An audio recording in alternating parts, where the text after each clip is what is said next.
So there it is, another beautiful load of wood that me and Harold, Harry, Dick, Tom, whatever you want to call him, Mr. Driftless Homestead. Just don't call me late for dinner. Yeah, that's right, that's right. Same as me, I like to eat. Today on In the Wood Yard, we're going to be loading wood, and we've got a visitor. His name is Harry. He's from the Driftless Homestead. Here we go. So this morning, I got here, and on my way here, I've got a very good order for a load of wood. It is a new customer, someone I haven't delivered wood to before, and he's got a cottage that is on the lakes down south of here, and he wants a big load. He said, bring as much as you can, so I can haul 5 face cords at a time. And he didn't know what he wanted. He said he wants good quality hardwood, so I suggested some ash, I suggested some cherry, and I suggested a little bit of maple, and he said maybe some oak too. So that's what I'm going to be loading in here. And he wants 5 full cords, which means for me to deliver that, I got to stack it. Because if I throw it in loose, I can only get about 3.5 in here. So I got to stack it, have a little bit of arch to it, and then it also puts them in the truck to get enough in there for the single delivery. And then I'm going to be stacking it. Now that's not going to happen until tomorrow, but today we're going to load it. So the loading is going to happen right now. Okay, so to help me today, I've got Harry here, and he has his own YouTube channel. It is called The Driftless Homestead. And he does a little bit of what? Well, I do a little bit of firewood. Well, not a little bit of firewood. I do a lot of firewood, but then it's basically a homesteading channel. So I try to set up self-sustainable processes and structures so that I can earn a little money and so I can be self-sufficient with food and cool. With the firewood. You know, I heat my house with firewood as well. So now are you thinking of moving there someday to this property? Yes, oh, yes. okay. So how far? As soon as I can. So how long is that going to be before you retire? When it happens? Yeah. Got it. As soon as I can make it happen, Got that's it. when it's going to happen. I've been retired for about 30 some years now. God I bless do you. what I want to do every day. That's what retirement is. Everybody says, when are you going to retire? It's like, why would I retire? I love what I do every day. I'm going to go until I drop. That's my plan. See, a lot of people work hard to get to where they want to go, to do what they want. I just do what I want. Yeah, so I'm lucky. Well, at some point in time, you had to build that structure to do Yes. You know, It took a lot of years to build my photography business to get it to where it's running good, and I've got repeat customers and I've got contracts, and then I work on that when I need to, and then I do this, which I love to do, and the other things I like to do. So the one thing I noticed about your channel is you do mushrooms. I do mushrooms. So the question I have about mushrooms is it for yourself? Are you selling them? Is there a market for them? How much can you make? How do you do it? I want to know everything right now. So yeah, there is a huge market for it, and I'm doing it to create that a mushroom farm, you know, on my scale. So I grow but I'm trying to grow mushrooms on wood, because any mushroom that grows on wood is considered a medicinal mushroom. And I'm concentrating on the shiitakes, which have a great flavor and a commercial value just for eating, but they do have medicinal qualities. What's the price on, like, per pound for the shiitakes? What do you get? So you can get up to $15 a pound on those. Okay. Are they easy to grow? Yeah, they're pretty easy once you get them set up. A lot of people think it's work because you got to get. I'm in the woods anyway doing forestry projects, and the wood is right there. I just got to pick it, cut it down. But and then drill and tap the logs, and then it pretty much goes on its own. And then I force fruit my logs. Some people just leave them sit out in the woods and they'll check them every day to see if there's mushrooms. I control mine, so I soak them in water overnight, cold water, for 24 hours. Then I pull them out and I bang them on a block, and that shock through the log is supposed to represent the thunderstorm. That's the awakening call for the shiitake mushroom to come out. And then I stack them up, and then 7 to 10 days later I'm into a full harvest from the log. Really, that's all it takes? Yeah. So how are you seeding it? I mean, how do you do? So there's these plugs. I buy them from Field and Forest Products. They're hardwood dowels that they get the mycelium to start growing on it, and then they ship them to you, and then you drill the hole in the log and then tap it in. You could do it with no more than your household drill, but I went and got an angle grinder, and then which was cheap. It was $17, but then the bit was a little bit expensive, and go from there. I didn't know that's how it was done. That's cool. There's a lot more questions I have. Yeah, okay. I'll wait for those. Yeah, well, because I can go down a hole. I suppose in the future I want to come to your place and actually do a video on how you do it, and that'd be very interesting. I've had people buy wood from me for growing mushrooms, and I just never really asked much. I said, here you go. So we'll get into that some other time, but it's just good to know. Now I noticed too on one of your videos, or several of them, you're out in the woods picking mushrooms. So you go for the morels? Wild mushrooms, yeah. The morels I go for, hen of the woods. Last weekend we found an elm log just full of golden oyster mushrooms, and we picked all those. And do you eat them all? Yeah. And do you preserve them anyway, or this is an interesting topic, and my brother can't believe it, or other people can't believe it when I talk to him about it. Everybody talks about morel hunting, and then they get the morels and they soak them in salt water to get the bugs off of them. Some bugs come off when you do that, but you're not getting all the bugs off of it.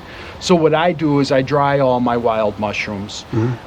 And the drying process drives the bug off of there because there's no moisture. Same as wood. Yep. Same as wood. Carpenter ants. Yeah. Once you remove the moisture. Carpenter ants, and people that talk about, termites and carpenter ants and bees, anything that's in wood, they're only there because it's a livable habitat that has moisture. Once you get your wood cut, split, stacked, and start to get drying process, the bugs leave. Yeah.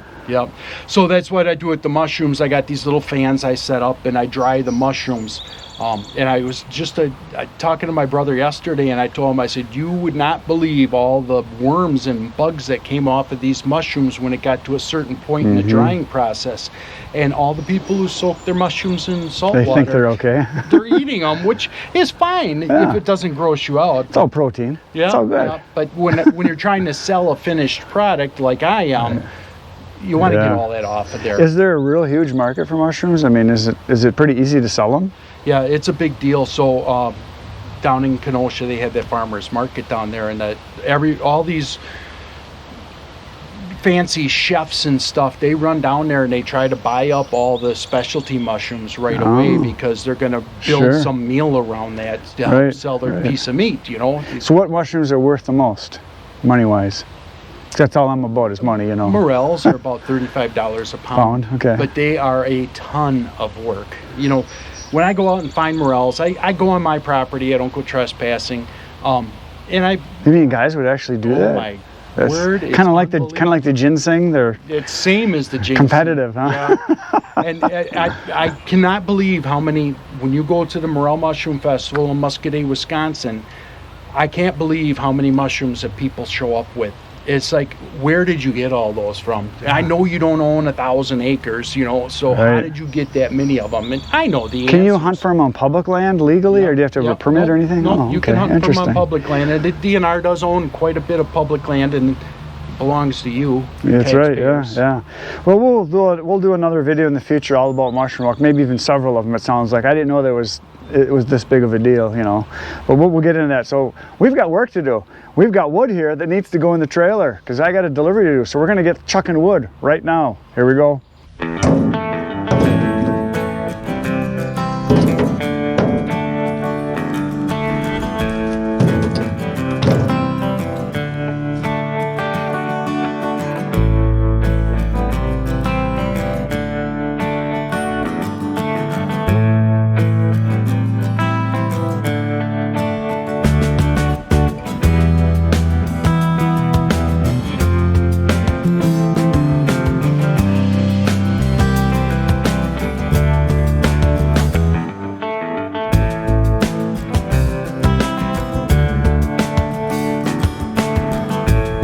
So there, we've got the ash on. That is about a half of a full cord, or a face cord and a half if you prefer.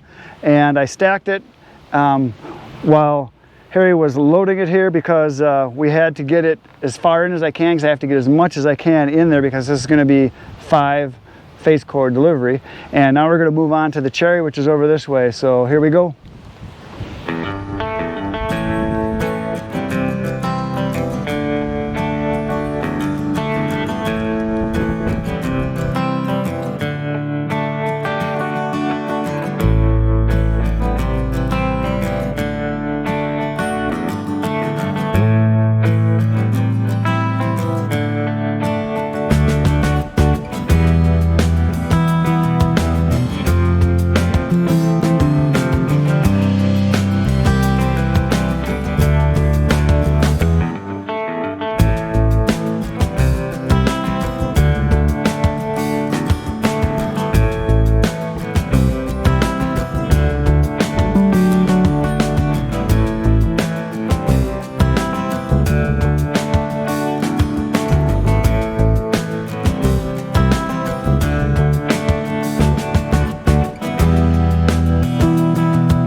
So there it is, another beautiful load of wood that me and Harold, Harry, Dick, Tom, whatever you want to call him, Mr. Driftless Homestead. Just don't call me late for dinner. Yeah, that's right. That's right. Same as me. I like to eat. So we got it all put on, so that's my load for tomorrow. And then I just need to put a little bit into the truck because right now there's about 4.5 face cords. That's what I can fit in here at a time.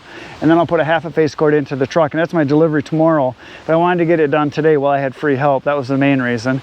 And so we got it in. So now we were talking as we were loading that he's just getting into doing some firewood. You do some selling of bundles, correct? Bundles, yep. And so do you have a stand?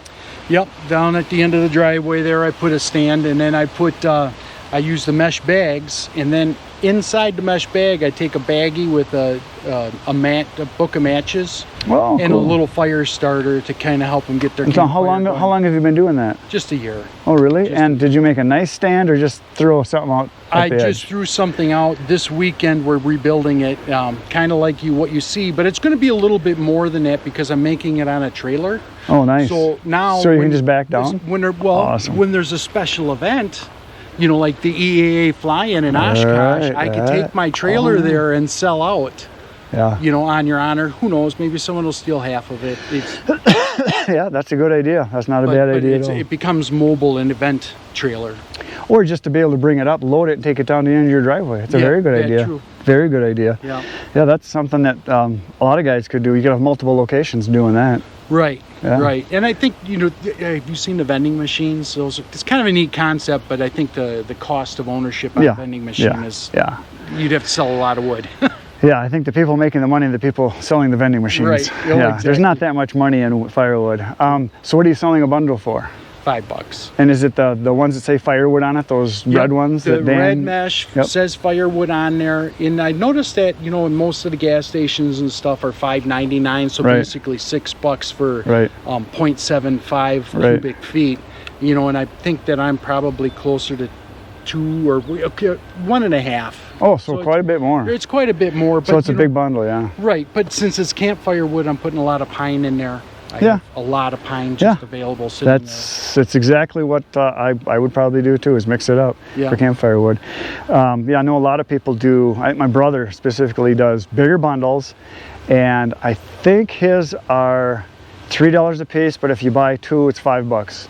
Because he has a lot of pine, and it's a lot of kindling and stuff, and everybody buys either 2 or 4, everybody. Yep. So that's a good way to do a combo, and he's in an area where there's tons of wood and tons of people selling it, so. Well, that's cool. And then the other reason you're here is he's going to be getting a Easton-made 1222, the big boy. Yeah. And he's here just to try mine out. So later today we're going to do a little bit of splitting over there. So that's cool. So thanks for the help. It's good having you here. You bet. So that's it for today, folks. The wood is on. The work is done. Now we're going to go do something else. So I'll see you tomorrow back here in the wood yard. Between now and then, get out in the woods and get cutting. And as always, good night, Irene.